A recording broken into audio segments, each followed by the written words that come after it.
Okay. Working in the fume hood or in the cell culture containment hood is based on the principle that there will be a sheet of a flow of air right here, so that the air on the outside does not mix with the air on the inside.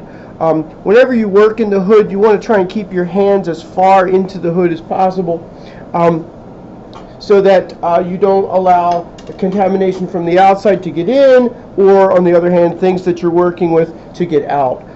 We typically use a flame for sterilizing samples, and this is simply set up with a Bunsen burner like this.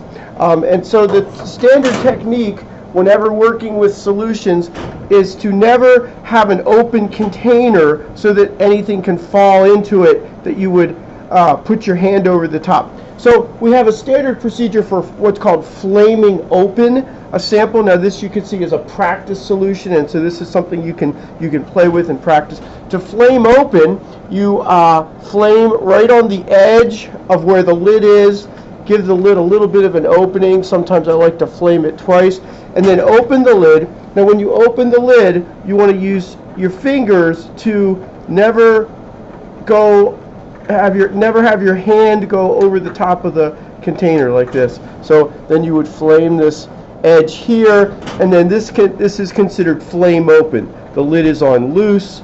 Every time you use it, you give it an extra little flame so that you kill anything on there. Now let's say I want to pour this into a dish. Again, I have a practice dish you can play with. What you'll notice is that there's an asymmetry to the dish.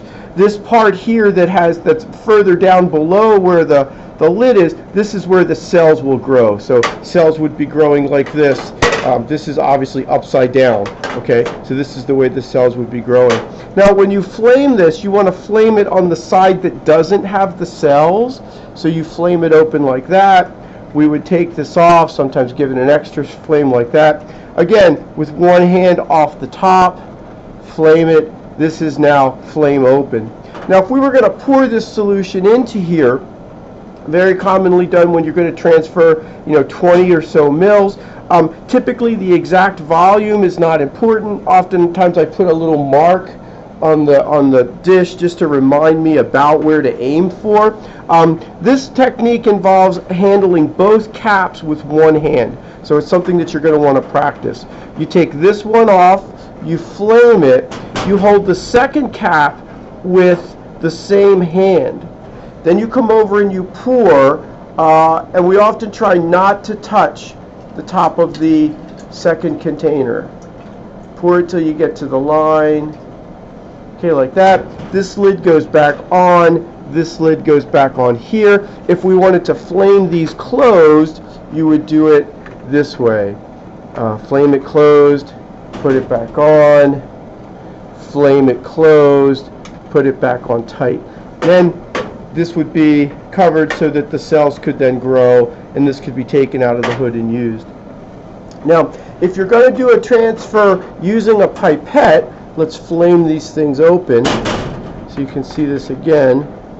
Okay, so this guy's flamed open, and this guy is now flamed open. Okay, you get a sterile pipette, and you hold it inside the hood as far as you can.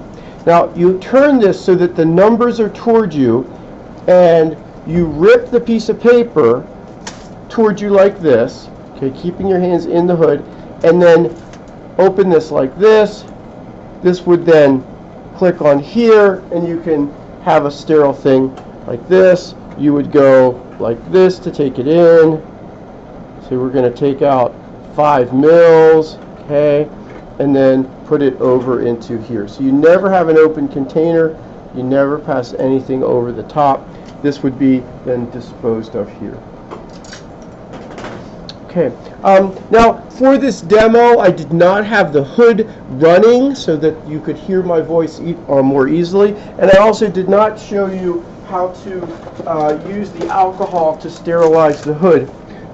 Most people either work with gloves, or depending on the sample, you can work with your bare hands. If you're working with your bare hands or with gloves, it's often a good idea to spray a little bit of alcohol This is 70% isopropanol on your hands, and then also this, I should have done this at the very beginning, but spray a little alcohol and then use a swab to keep your area clean.